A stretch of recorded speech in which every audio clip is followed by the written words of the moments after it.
association area may lead to prosopagnosia or the inability to recognize faces. Hindi ako sure, Doc, pero yung answer ko dito, letter B, right inferior temporal cortex. It's the left. Ay, the left guy. Close. So what you need to remember kasi, kumaga, nasa tamang area ka na, no? The posterior parietal lobe tracks location, motion, and distance when we talk about visual association areas. For the inferior temporal lobe, it detects shape, form, and color of objects. Now, ano naman ang relevance whether it's the right or the left ITC?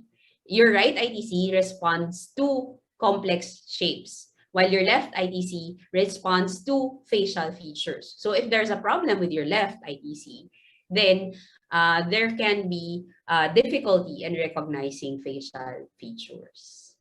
Okay, number 6. Bakit si Dave ulit? Sige, i-move ko na. May, go ahead, May. No, hindi ako sure. Pero ang sagot ko letter D, Grangel's delusion. Okay, close enough. It's still delusion, but it's paranoid delusions. Things to remember, also for the clerks, remember this since your topic right now is on medical conditions presenting with psychiatric signs and symptoms. When we talk about hyperthyroidism and the behavioral changes associated with it, you can have fatigue, irritability, insomnia, anxiety, restlessness, weight loss, emotional lability, and mania. On occasion, you can have true psychosis with paranoia as a particularly common presenting feature in hyperthyroidism. And in some cases, you can also have psychomotor retardation, apathy, and withdrawal rather than agitation and anxiety. No? So it's not as common, but it can still be in hyperthyroidism. On the other hand, if you have patients who have hypothyroidism, classically, your presentation would be fatigue, decreased libido, memory impairment, and irritability. But you can still have secondary psychotic disorder because of hypothyroidism, or dementia-like state can develop as well. And you can still also have suicidal ideations in hypothyroidism. Next, you have number 7. Go ahead, Meko. Hi, Doc. Hindi ko rin alam ito, Doc. None of the above. Answer ko. Okay, so beta activity in the EEG that you would expect increased beta activity would be your benzos actually, no? Because ang EEG alterations with medications are as follows. This can be important when you have patients that are going to undergo EEG. You have to know, and this is important also to remember to write down, no, when you are doing your EEG requests, what are the medications of the patient and which ones you would need to stop prior to doing EEG. Okay, so a lot of medications, your antipsychotics, can have non-specific changes such as your clozapine, olanzapine, and risperidone. Quetiapine and aripiprazole usually walang significant changes. Your lithium can show slowing or paroxysmal activity, and your benzos can show increased beta activity. Okay, so EEG still. Go ahead, Pete. Hi, Doc. I'm not really sure po. So, incorrect. So medyo mahirap to na question, no? Kasi ang haba. letter B po, Doc. Okay, actually, that's good. Correct. Kasi in delta waves, you do not see that in normal waking EEG. So just a review on what is seen in normal EEG, your alpha waves, kaya sila alpha, the frequency range nila is from 8 to 13 hertz. They constitute the dominant brain wave frequency in normal persons with eyes closed but awake. No? So eyes closed, awake EEG, usually ang pinakamaraming waves that you would see, or the most that you would see, would be your alpha waves. For beta waves, their frequencies are faster, than the upper 13 hertz limit of the alpha rhythm. They are also not uncommon in normal adult waking EEGs, particularly over the frontal central regions. Your delta waves are less than 3.5 hertz. They are not present in normal waking EEG, and they are the prominent feature of deeper stages of sleep. Your theta waves, on the other hand, are waves with a frequency of 4 to 7.5 hertz, and a small amount of sporadic, arrhythmic, and isolated theta activity can be seen in normal waking EEG, particularly in the frontal temporal regions. So number 9, after ni Peter, Mike.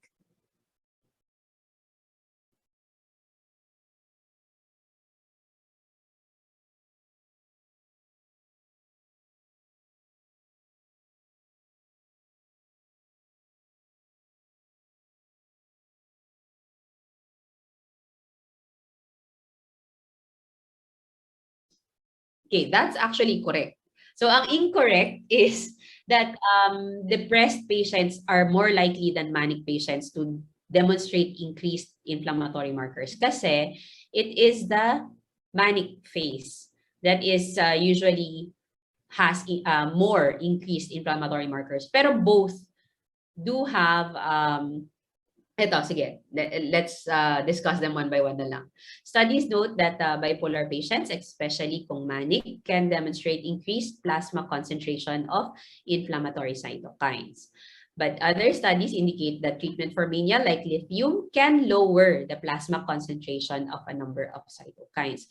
So that's why, di ba, when you do your case presentations, we often say that there is a correlation between the immune system and the mood disorders. So patients in manic phase are more likely than depressed patients to demonstrate increased inflammatory markers. But both mania and depression can show neuroendocrine and autonomic abnormalities, like, for example, dexamethasone non-suppression and increased sympathetic activity. So this promotes inflammatory activity. Okay? Number 10, balik tayo sa top. So that means, go ahead, Nuev. Ano, Doc, yung answer ko dito is letter A po, Doc. Ano ba ang question dito? Which? May be involved. Oh, no, sorry. I think mali ang question ko kasi tama ito. Di ba? Usually, patients in the late winter and early spring who have schizophrenia are increased, no? Yes. So it suggests possible exposure to viral infection, and then there is an association between exposure to viral epidemics in utero and development of schizophrenia. I think my question is ano. So the answer here. Ay, hindi, sorry. My question is correct, and the answer should be all of the choices. Mali po dito, Doc. That's okay. So all of these are correct, not just A. Siguro nakita mo yung A and then you assumed tama siya, so tama lahat. Ay, tama ang A without looking at the other choices. Yan talaga mga pagkakamali ko sa buhay. Don't go sa unang ano. Tignan mo kung ano ba yung ibang choices. Yun yung lesson doon, Nuev. Hindi din kasi pwede na lahat, Doc. May hugot. Wala na siyang time maghanap sa ibang choice, Doc. May hugot. So ano all of these are correct. Kasi nga, when it comes to schizophrenia, when it comes to schizophrenia and viral infection, there are a lot of data that suggests that there is a correlation between viral infection during development or in utero and the pathogenesis of schizophrenia. So we will see actually in the COVID babies if that will still hold true. No? So that's something to think about later on. Okay, number 11, Camille.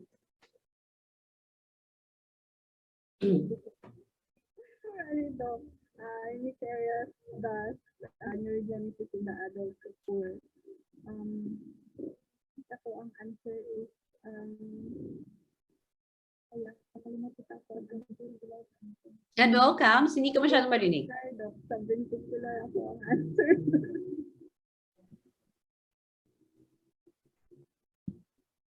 Ang galing mo manghula.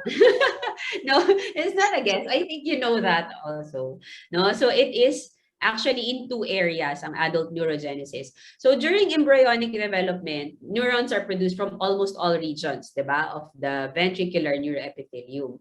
However, in the adult, it is largely restricted to two regions. So the lining in the lateral ventricles and a narrow proliferative zone underlying the dentate gyrus granule layer or the subgranular zone in the hippocampus. O, di ba? Tama ka. Number 12, go ahead, Sheng.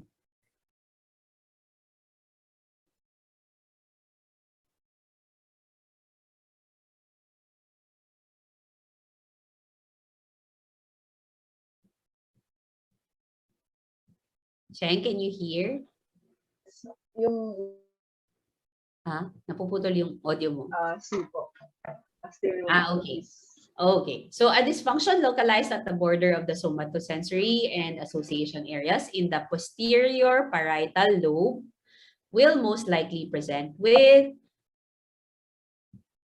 asteroidnosis. Tama, no? Because this diadochokinesia is usually when there is a lesion in the cerebellar hemisphere or the frontal lobe. If it's Babinski na sign, it's a non-specific upper motor neuron lesion. So if you have naman agraphia, calculation difficulties like, of course, which is a calculia, right-left disorientation, and finger agnosia. So this group of symptoms, if you see that neurologically in your patient, that is known as Gertzmann syndrome. And that means that there is a lesion of the dominant parietal lobe. On the other hand, if you have tactile agnosia or asteriognosis, which is, of course, the inability to recognize objects based on touch, that's localized at the border of the somatosensory and association areas in the posterior parietal lobe. Number 13, Des. Which of the following is a result of a decreased activation of the caudate? Hindi ako sure.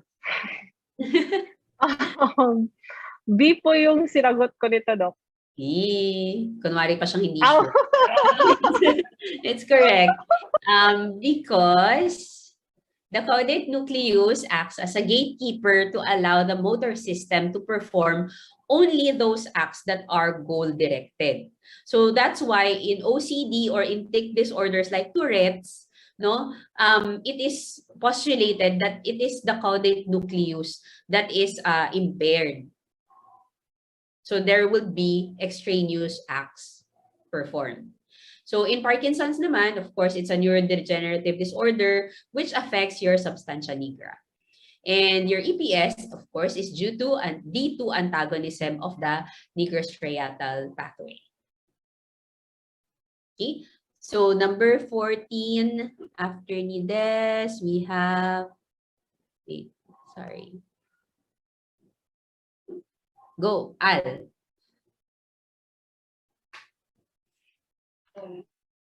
MRI findings in patients with schizophrenia include the following changes, except disad ko sure ani Doc, letter B, Doc, reduced volume of the striatum. Correct. So, eto lang yung not. Good job. So, in schizophrenia, there's a lot of reduced volume of several areas of the brain, no? And several studies have found that overall, the brain weight of the gray matter, but not the white matter of persons with schizophrenia is decreased. So in pathological and MRI reports, persons with schizophrenia may have reduced volume ng hippocampus, amygdala, and parahippocampal gyrus. So those areas. Okay, number 15, Dave. What type of behavioral change would you expect with a lesion at the left prefrontal area? My answer here, Doc, is impulsive disinhibition po. Close, pero kasi left prefrontal, no? Of course, lahat to, actually, it's a little hard. I know it's a hard question because frontal, no? These are frontal symptoms usually. But it's, if we're talking about the left prefrontal area, if there is a lesion there, then you can have depression and uncontrollable crying. So why is that? Because you have one mnemonic that I have is the left, or L, left prefrontal cortex lifts. Left lifts the mood, and the right makes you all right. So you can use that. So if there is a problem with your left prefrontal cortex, then there you would have depression and uncontrollable crying. On the other hand, if the right prefrontal cortex is impaired, then you will have laughter and euphoria. Okay? So you just remember kung ano yung function ng left prefrontal cortex mo and the right prefrontal cortex. So if you have bilateral injury of the temporal lobes, then that is usually where you would see hypersexuality and placidity. I know it's a tricky question kasi di ba in frontal lobe lesions, you also have disinhibition, no?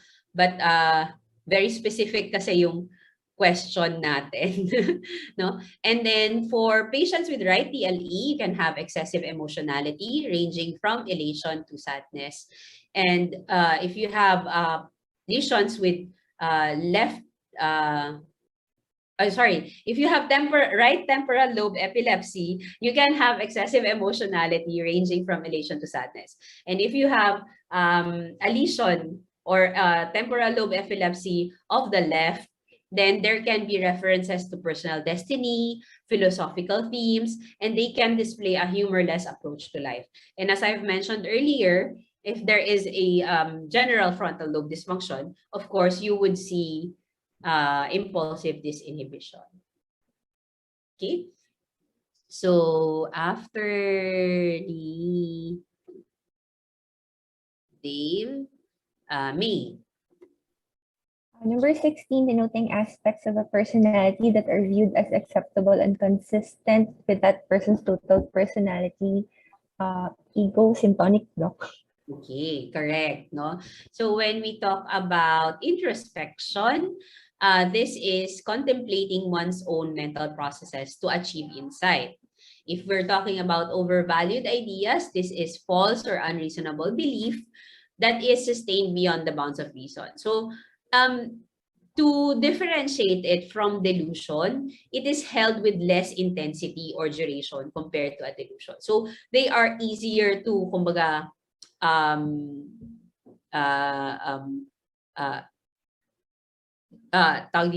to remove compared to delusions, no? Kasi if it's a delusion, it is really very, very fixed. In an overvalued idea, it is still fixed, however, with less intensity or duration, but it is still associated with mental illnesses. So otoscopy, on the other hand, is seeing oneself or a double as a part of a brief hallucinatory experience. Number 17, Meko.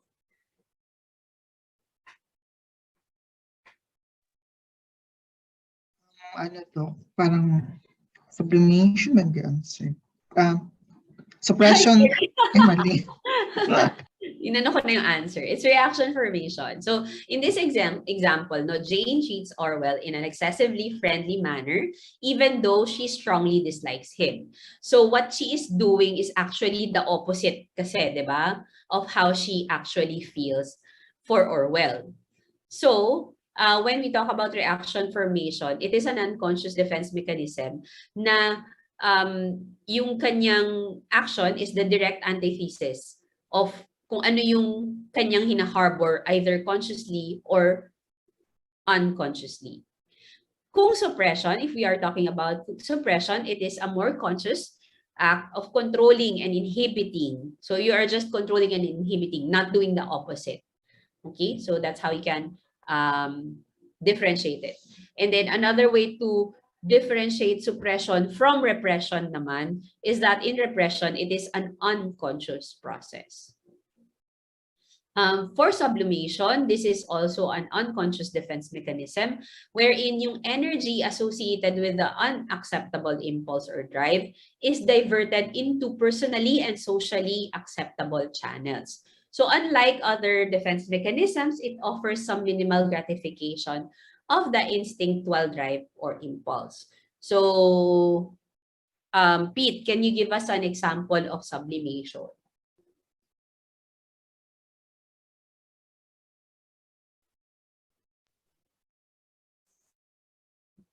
Peter, can you hear us?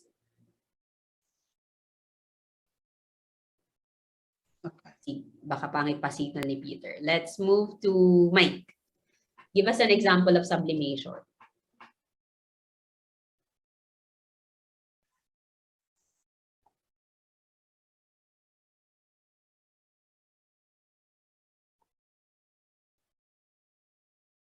Okay.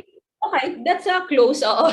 Kumbaga, it can be in the, if, kung kunwari, may aggressive behavior pa rin. Kumbaga, another siguro that you can, an example is like, if you have a writer with either murderous impulses. So instead of he writes about murder and mystery, etc. So that can be an example, no? You are sublimating it into something that is more acceptable. So if you are a very gluttonous person or matakaw ka, you become a chef. Yung mga ganong classic examples. Then next, we have denial. So if we are talking about denial naman, this is, of course, a defense mechanism wherein the existence of unpleasant realities is disavowed. So this can lead, of course, to psychosis kasi there is complete denial of the reality. Okay? So when we talk about displacement naman, this is an unconscious defense mechanism wherein the emotional component of an unacceptable idea is transferred to a more acceptable one. Ang difference nito is because that in displacement, it is the emotional component. So that's why it is seen in phobia. So for example, you have fear of men in general. Yun pala, you have fear of a certain person lang, no, but not men in general. So that's the definition of displacement. Okay. Since tapos na tayo kay Mike, let me go to, okay, go back sa yun, Web. I like this So, na-review ko talaga ito, Doc. Fear of everything. Okay. So, I hope walang nagsagot ng E. Okay. So, that's correct. Panphobia, no, the word pan refers to everything. So, there is overwhelming fear of everything. So, if you have overwhelming fear of strangers, that's known as xenophobia. If you have an overwhelming fear of clowns, coulrophobia, there is such a thing actually. And there is still something such as overwhelming fear of bread, and that's artophobia. Number 19 comes. The depressive delusion that the world and everything related to it has to exist is nihilistic delusion. Ano? Nihilistic delusion? Tama ba? Anyway, that's the correct answer, nihilistic delusion. When we talk about label indifference, this is seen in conversion disorders usually. It refers to an apparent lack of concern by some patients towards their symptoms. When we talk about delusion of poverty, it means a false belief wherein the individual insists that he or she is or will soon be entirely destitute. And then if you are talking about delusions of persecution, if this is when someone believes that others are out to harm them despite evidence on the contrary. And erotomanic delusions are, of course, a type of delusional belief wherein a person believes that another person is in love with them. Number 20, Sheng, last one.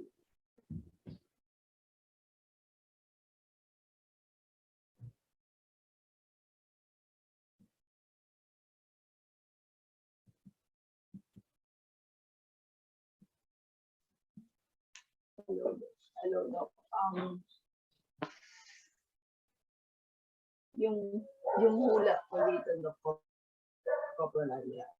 Yeah, that's correct. So the keywords here are the key parts is kopro and lalya. No, when we talk about lalya, it's about languages, and kopro, of course, is filth or dirt. So if it's phagya, that's very different. That's eating of feces or dirt.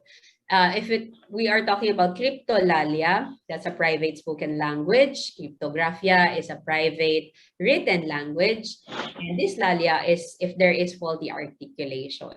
So with all of that, coprolalia is speaking of things.